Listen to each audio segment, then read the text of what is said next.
졸업식장에서 학생들이 차례로 학위증을 받고 있었습니다. 학생들은 학위증을 받은 후에 총장과 악수를 하고 지나갔죠. 그런데 어느 한 학생은 한 손으로 호주머니에 넣고 한 손으로만 졸업장을 받고 총장과 악수하지 않고 나가는 것이었습니다. 이 모습을 바라본 족하게들은 여기저기 수근거리기 시작했죠. 세상이 많이 변해서 저렇게 건방진 학생도 있으니 말이야. 한 손으로 졸업장을 받다니 이 학교는 4년 동안 학생들에게 무엇을 가르쳤단 말인가. 여기저기 수근거리고 그 학생을 비아냥거렸죠. 모두가 그렇게 혀를 차며 비난하고 있을 때 한 재학생이 일어나서 말했습니다. 그게 아닙니다. 저분은 한 팔을 잃고 대신 의족을 한 채 4년 동안 훌륭한 학교를 다닌 분입니다. 그러자 보이는 대로 비난했던 축하객들은 서로 얼굴을 붉히면서 고개를 떨구면서 함부로 말한 걸 부끄러워했다는 것이죠. 무엇을 깨달습니까? 겉으로 드러난 모습에 따라 함부로 비난하고 판단하지 말라는 것 아니겠습니까? 왜 그렇습니까? 눈에 보이는 것 자체가 전부는 아니기 때문이죠. 사실과 진실이 다를 수도 있기 때문에 말이죠. 자기가 본 게 사실일지라도 판단은 저마다 다 다를 수 있기 때문에 말입니다. 그래서 우리는 다른 사람을 평가할 때 신중을 기해하는 것이죠. 또 우리 남을 판단하기 전에 나 자신의 불법은 없는지 먼저 헤아려봐야 하는 것이죠. 이것이 성경적인 바른 가르침 아니겠습니까? 어떤 목사님이 새로운 교회에 부임을 했습니다. 열심히 목회를 했고 교회는 90년 만에 처음으로 성장을 경험했습니다. 이문예배를 드리고 더 열심히 해서 예배당을 신축하게 되었죠.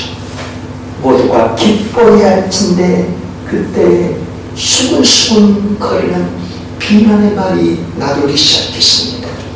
그 목사님에 대한 비판은 대개 사람들이 그러는데 하는 말로 시작이 되었죠. 모두가 자기 말이 아니라 남이 그러는데 하는 말도 말입니다. 그 소리를 들을 때 그 목사님은 의기소침할 수밖에 없었습니다. 그 비판이 너무 혹독했기 때문에 사임을 해야 할지 고민하게 되었죠.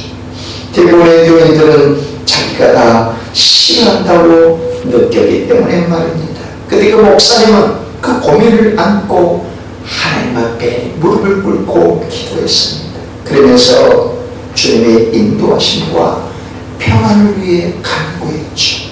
그러자 성령님께서 깊은 깨달음을 주셨습니다. 얘야, 너를 비난하는 사람이 얼마나 된다고 생각하느냐? 교회 성도들 전부가 너를 비난한다고 생각하느냐? 너를 비난하는 이들은 겨우 4가정밖에 안 된다. 그들은 내가 담임하기 전에 교회에서 주도권을 잡은 사람들이야. 어떤 이유에서는 그들은 변화되는 걸 원치 않는 사람들이지. 그러니 그들의 비난에 대해 너무 의기소침하지 말고 나를 바라보고 힘을 내도록 해라 라는 주의 음성을 듣게 된 것이었죠. 그때 비로소 그 목사님은 교회 성도들의 비난에 대해 자유하게 되었고 오직 하나님만 바라보며 성실하고 겸손하게 교회를 섬겼던 것이지요. 어떻습니까? 이런 모습은 비단 교회뿐만 아니라 회사나 기업이나 일터에서도 일어날 수 있는 것 아닙니까? 내가 너무 열심히 일한 것 때문에 주변 동료들의 시기와 질투를 받을 수 있는 것 말이죠. 나보다 선임이 계신데 내가 너무 열심히 하는 까닭에 그 선임이 나를 시기할 수도 있고 나를 비난할 수 있는 것 말입니다. 근데 어떻게 하는 것입니까? 의기소침할 게 아니라 그 비난에 대해 기도하는 마음으로 깊이 생각해 볼 필요가 있는 것이죠. 과연 그의 비난과 비판이 어디로부터 비롯된 것입니까? 과연 그 비난과 비판이 정당한 것입니까? 모두가 나를 적대시하는가? 나를 비난하는 사람은 몇 명이나 될까? 그들의 비난과 비판에 진실성이 담겨 있는가? 그들의 비난과 비판 혹여 내가 깨달을 부분은 없을까? 이런 부분들을 깊이 생각하며 주님한테 기도를 하는 것 말이죠. 우리도 마찬가지죠. 하나님과 사람 앞에 진실되고 성실하게 행했는데도 주변 사람들로부터 비난을 받는다면 의기소침할 필요가 없다는 것입니다. 오직 진실되고 정직하고 겸손하게 행했다면 그 일에 대해 판단하실 분은 하나님 아버지이기 때문에 말입니다. 어떤 사람이든지 그 일을 행했을 때는 주변에 싫은 소리를 듣기 마련입니다. 그러나 그 일을 행하는 방식이 있어서 진실되고 정직하고 겸손하게 행했다면 하나님께서 나를 보증해 주신다는 사실이죠. 우리가 행한 대로 심은 대로 그날 그리스도의 심판대 앞에 상급을 주실 분은 오직 아버지 하나님 한 분뿐이기 때문에 말입니다. 오늘 본문을 통해 주님께서 우리에게 말씀하시는 메시지가 바로 그것입니다. 할렐루야, 축복합니다. 바울이 2차 전쟁 때 에게를 건너 유럽 대륙에 발을 딛고 고린도까지 내려가 복음을 전했죠. 당시 고린도는 아가야의 행정 수도구역이었고, 그리고 인구 60만 명이 사는 로마 제국의 4대 도시 중에 하나였죠. 남북과 동서를 잇는 무역항이 있어서 번창을 이룬 도시였고, 사치와 퇴폐, 향락이 판을 치는 도시였습니다. 해발 575m, 아크로디테 신전, 비너스 신전이 우뚝 서 있었고, 그 신전에서 섬기는 여사제들만 1,000명에 달했는데, 그녀들은 낮에는 신전에서 섬겼고 밤에는 고린도시에 내려와 매음을 하던 여인들이었죠. 그만큼 고린도시는 향락과 사치와 음행과 우상으로 가득 찬 영적으로 어둠의 도시였습니다. 바로 그곳에 1년 넘게 이름과 함께 복음을 전하고 교회를 세웠죠. 그도 그럴 것이 인구 60만 명 가운데 하나님이 영적인 핀셋으로 뽑은 유수라는 사람의 길 안내, 동역자, 조력자가 있었기에 가능한 일이었습니다. 바울이나 실라나 디모데나 누가나 유수나 실은 하나님의 교회, 하나님 나라의 일꾼으로 부름받은 사람들이었죠. 그런데 바울이 3차 전쟁 때 에베소에 머물고 있을 때 에게를 건너 고린도교로부터 좋지 못한 소식들을 듣게 되었습니다. 음행의 문제, 파벌의 문제, 은사의 문제, 제사, 음식의 문제들, 여러 문제들을 바울이 듣고 호민하게 되었죠. 그리고 직접 고린도 교회로 가서 건너가서 해결해 보려겠지만 안 됐고, 4번에 걸쳐 편지도 썼고, 젊은 제자 디모데를 보내기라도 했고, 안 되자 늙은 제자 디도를 버리기도 했죠. 그런 상황 가운데 우리가 읽고 있는 고린도전서 4장은 파도의 문제에 대해 해소하는 차원에서 이 편지 내용을 쓰는 것이죠. 고린도 교회 내에 바울파, 아볼로파, 게바파, 베드로파, 그리고 그리스도파가 있었던 것입니다. 바울파란 바울이 명색이 우리 고린도 교회를 세웠으니 바울을 추종하는 세력들입니다. 아볼로파란 바울이 따라간 이후에 성경 대학자 아볼로가 들어가서 구약 성경을 지식적으로 차츰 가르쳐주니 아볼로를 최고로 여기며 아볼로파가 형성된 겁니다. 게바파, 베드로파란 유대인의 율법과 전통을 무시해서는 안 된다는 그런 파벌이 형성된 것이죠. 그리스도파란 누구였습니까? 그리스도파, 예수 그리스도를 추종하는 사람들 너무 좋은 것 아닙니까? 그런데 그리스도파란 자기들은 어떤 파에도 들어가지 않고 오직 예수님만 최고 여긴다며 자기의 의로움을 내세워 자기들은 정말 경건한 분이라고 자부심을 갖고 꼿꼿이 살아가는 성도들의 모임, 그것이 그리스도파였죠. 어떻습니까? 아무리 동기가 선하고 옳다더라도 남을 틀렸다고 비난하면 교회는 상처를 받고 정말 분열을 거듭할 수밖에 없는 것이죠. 그래서 바울은 고린도전서 3장을 통해 사람의 일과 하나님의 일을 비교해서 설명하죠. 어떤 일이든 분적은 사람을 따르고 추앙하는 데서 생겨나는 것이요 사람을 따르는 결국 헛된 것에 불과하다 하고 말합니다. 그래서 바울 말합니다. 나는 복음을 심은 자에 불과할 뿐이요 아볼로는 물을 주는 자에 불과할 뿐이요 여러분들의 믿음을 차게 하시는 것은 오직 하나님 아버지이십니다 하고 말이죠.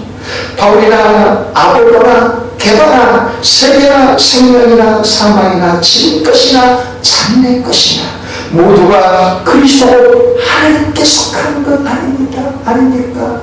우리가 무엇을 자랑할 것이 있겠습니까? 그래서 우리가 읽은 고린도전서 4장에 이르러 우리 모두는 그리스도의 일꾼에 불과할 뿐이다 라고 쓴 것이죠. 일꾼이란 배 밑창에서 노를 젓는 사람이요 한마디로 말해 그리스도에게 붙잡힌 그리스도의 노예라는 뜻입니다. 자기 주장, 자기 권리, 자기 우월감을 드러낼 수 없는 이들 말입니다. 그것은 바울을 추종하는 이들도 아볼로를 추종하는 이들도 베드로를 추종하는 이들도 그리고 자기들만 경건한 우리라고 따르고 있는 그리스도파 사람들도 마찬가지라는 것이죠. 우리 모두는 하나님의 구원의 방주배 밑창에서 노를 젓는 그리스도의 일꾼에 불과할 뿐이요 어떻게 우리 스스로를 내세우고 자랑할 수 있겠습니까? 라고 말하는 것입니다. 이어서 바울은 우리 모두는 하나님의 비밀 맡은 자라고 있죠. 하나님의 비밀이란 예수 그리스도의 십자가와 부활을 통해 영생을 얻는 비결을 말합니다. 구원을 받은 우리에게는 그것이 비밀일 수 없지만 아직도 세상 밖에서 구원과 담을 쌓고 지내는 이들에게는 예수 그리스도 그분이 영생의 비밀, 구원의 비밀이 되는 것이죠. 그만큼 바울파나 아볼로파나 게바파나 그리스도파나 우리 모두는 그 비밀을 전하는 자로 부름받은 자들 아닙니까? 하는 것이죠. 그럼 우리가 우리의 능력과 우리의 언변과 우리의 지식을 어찌 내세우며 잘할 수 있겠습니까? 우리는 단지 복음을 전하는 청지기일 뿐입니다 라고 말했죠. 그리고 지난 시간에 맡은 자들에게 구한 것은 충성이라고 했죠. 충성이란 피스토스로서 온 마음 중심을 다해 하나님의 말씀을 받들고 지지하며 살아가는 삶이라고 했습니다. 고린도 교회 벨리장에서 노를 젓고 복음을 전하는 청지기로 살아가는 삶은 오직 말씀을 붙들고 살 때만 가능하다는 것입니다. 하나님의 말씀이 떠나가 보니 자기 열심, 자기 자랑, 자기 의로움은 결국은 자기 공적에 불과할 뿐이요 하나님께 인정받지 못한다는 것이죠. 그러니 어떤 직책을 맡았든지 무슨 일을 하든지 온 마음의 말씀을 모시고 말씀을 받들고 충성하며 살아가고 공부하는 것이죠. 오늘 우리가 나눈 말씀은 본문 3절과 4절 말씀인데 다시 한번 같이 읽겠습니다. 아멘. 너희에게나 다른 사람에게나 판단받는 것이 내게는 매우 작은 일이라. 나도 나를 판단하지 아니하노니 내가 자책할 아무것도 깨닫지 못하나 이로 말미암아 의롭다함을 얻지 못하노라. 다만 나를 심판하실 이는 주시니라. 아멘. 이 말씀에 유신 피터슨의 메시지 성경은 이렇게 번역을 해놓고 있습니다. 여러분이 나를 어떻게 생각하든 사람들이 나를 어떻게 평가하든 그것이 내게는 조금도 중요하지 않습니다. 나는 내 자신을 평가하지 않습니다. 그런 일로 비교하는 것은 무의미합니다. 나는 여러분의 좋은 안내인이 되기에 어긋난 말은 일을 한 적이 없습니다. 그렇다고 내가 대단하다는 뜻은 아닙니다. 그런 판단을 내리실 분은 주님이십니다. 무엇을 깨닫게 하는 것 같습니까? 고린도 교회에는 바울을 판단하는 이들이 있었다는 겁니다. 바울을 추종하는 이들은 바울을 칭송하며 따랐지만 아볼로파, 베드로파, 그리스도파 이 부류의 사람들은 바울을 판단하고 정죄했던 것이죠. 왜 그렇게 바울을 판단하고 정죄했겠습니까? 명색의 바울과 그 일행이 들어와서 고린도 교회를 세웠는데도 말입니다. 바울이 다른 사도들처럼 베드로나 요한이나 야고보나 바돌로메나 마테나 알페오를 야고보나 이런 11명의 제자들이 그 당시에 사도로 활동했는데 그런 사도들과 달리 바울이라는 사람은 예수님의 직계 제자가 아니라는 것 때문이었죠. 바울이라는 사람은 다른 사도들이 예수님과 3년 동안 동고동락하며 살고 예수님의 가르침을 직접적으로 배움에 따르는데 바울이라는 자는 그런 경험이 없다는 것 때문입니다. 뿐만 아니라 바울은 이전에 교회를 장렬하고 그리스도인들을 살충의 감옥에 쳐놓고 돌로 쳐 죽이는 앞자리 역할을 하지 않았냐 하는 것 때문에 바울의 사도권을 부정하고 바울을 비난하고 정죄하는 무리들이 있었다는 것이죠. 더욱이 아볼로파가 보기에 바울의 언변술은 빈약했고 성경 대학자 출신은 아볼로는 유능하게 성경을 가르쳤으니 바울이 볼품없다고 비난하는 것입니다. 바울은 안장다리 대물이 허리가 고부직하고 간질과 안질을 앓고 있는 자였으니 누가 와도 필요된 것 아니겠습니까? 하지만 바울 자신은 어떻다는 겁니까? 바울파의 추종이나 칭송도 그리고 자신을 헐뜯고 비난하고 정죄하는 아볼로파, 베드로파, 그리스도파 사람들의 판단과 정죄에 신경을 쓰지 않겠다는 겁니다. 바울은 사람들의 평가에 일비하지 않겠다는 거죠. 왜요? 사람들의 평가는 모두가 자기 좋을 대로 판단하기 때문인 겁니다. 자신이 좋아하는 사람이 있다면 아무리 주변에서 비난해도 그는 그를 칭찬할 수밖에 없죠. 반대로 자신과 관계가 악감적인 사람이 있다면 주변에서 아무리 칭찬해도 자기 자신 그를 좋아하고 달가하니까 없는 것처럼 말이죠. 그런데 사람들의 평가나 판단은 어떻습니까? 겉모습만 보고 판단하는 경우가 많지 않습니까? 그 사람의 내면이나 살아온 환경에 대해서 생각지 않은 채 겉으로 드러나는 모습만 보고 판단하고 비난하는 경우 말이죠.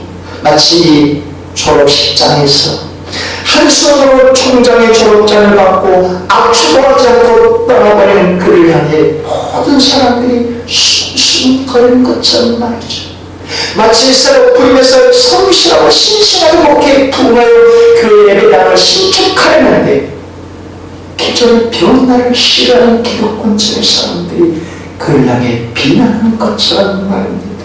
바울이 고린도 교회를 세기까지 얼마나 많은 핍박과 고난을 겪었습니까? 얼마나 많은 매질을 당했습니까? 돌마다 가면 죽을 일도 생겼고 많은 핍박과 환난을 당했는데 고린도 교회 사람들 대부분은 이 사실을 모를 수 없는 것 아닙니까? 바울이라는 사람은 예수님과 동행한 적도 없기에 사도라고 부를 만한 자격도 없다고 하고 유대인의 하려고 전통을 무시하는 자라고 비난하죠. 하지만 바울은 예수님을 직접적으로 만난 사람이요, 부활하신 예수님으로부터 너는 이방인과 이민들과 유대인들에게 복음을 전할 나의 택한 그릇이야 라는 사명을 직접적으로 받은 자요, 바울이라는 사람은 유대인을 경계하는 게 아니라 자기 동족인 유대인이 구원받기를 얼마나 사모했던 자이죠. 그런 전 사정을 모른 채 바울이 대머리에 안짱다리요, 간절을 낚고는 자요, 어려움이 없는 자요, 무식한 자요, 성경도 잘 가르치지 못하는 자요, 예수님과 동행한 3년의 흔적도 없는 그런 모습으로 사도권을 부인하는 무리들, 유대인을 뽑아 전통을 무시한 자로 깡들이 짓고 비난하는 무리들이 어찌 바울의 속사정을 헤아릴 수 있겠냐 하는 것이죠. 그러나 바울은 그들의 판단에, 그들의 평가에 서로 자기 자신을 칭송하는 바울파가 있다 할지라도 그들의 판단에 기뻐하지 않을 것이요, 서로 아볼로파, 게바파, 그리스도파 그 사람들이 비난할지라도 나는 개의치 않겠다, 일이 일비하지 않겠다는 거죠. 왜요?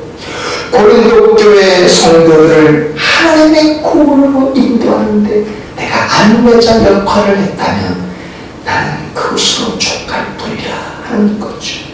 그러니까 신실하고 진실되게 교회를, 성도들을 섬겨왔다는 겁니다. 그렇다고 바울 스스로 그것을 자랑거리나 자기 의로움으로 삼지 않겠다는 것이죠. 왜요?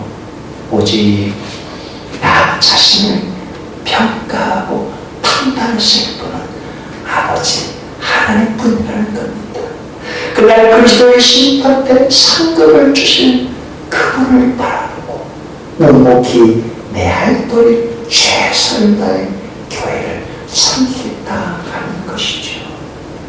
역으로 말하면 나도 여러분들을 각각의 파벌을 형성하는 이들을 비난하거나 판단하지 않을 것입니다. 그러니 여러분이나 나는 더 이상 사람들을 추종하지 말고 오직 그리스도의 일꾼으로 하나님의 비밀을 맡은 자답게 충성하여 그날 하나님께서 상급을 주실 것을 바라고 주님 그 고린도 교회 백리창에 노를 젓는 사람들로 살아가십시다 라고 써놓은 것이죠. 그리고 오늘 본문을 통해 주님께서 우리에게 베푸시고자 하신 은혜가 무엇입니까? 주님은 우리가 사람의 판단에 일이 인비하지 말고 오직 그리스도의 일꾼으로 하나님의 심판하시고 상급을 주실 그날을 바라보고 그리스도의 일꾼으로 충성되게 살아가는 그 은혜를 우리 각자에게도 부어준다는 사실이죠. 오늘 성령님의 음성을 통해 이렇게 말씀하지 않겠습니까? 사랑하더라, 사랑합니다. 내가 하나님의 나라와 하나님의 교회를 섬길 때 너의 모습을 보고 누군가 판단하는 일이 있을 때 이리 일비하지 말도록 해라.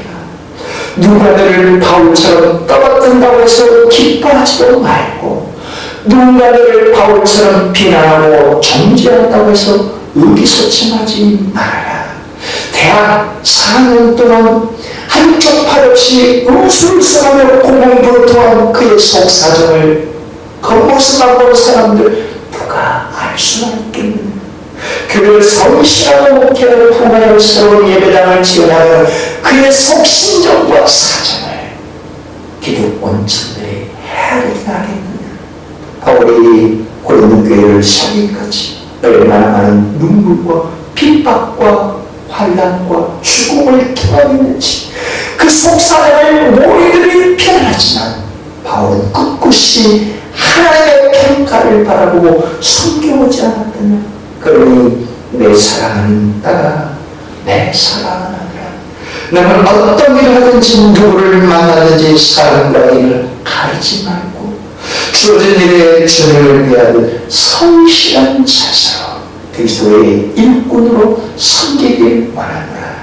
그렇게 하고서도 누군가 너를 지켜 세울 때 오만하지도 말고, 누군가 너를 깎아내릴 때 의기소침하지 말도록 해라. 왜냐하면 그날 심판대 앞에 너의 상급을 주실 하나님이 너의 삶을 세마시고 계시는 말이다. 내가 하나님의 기쁨이 되고자 온 마음 중심에 말씀을 모시고 충성한다면 누가 뭐라도 하나님의 너를 보고 너는 내 기뻐하는 자야, 내가 너를 사랑하노라며 격려할 것이 말이다. 오늘 각자에게 주님께서 말씀하신 음성인 줄 믿습니다. 할렐루야. 이제 내가 살아도 주님의 사랑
장님이 밤길을 나서기 전에 등불을 말하여 길을 떠났습니다.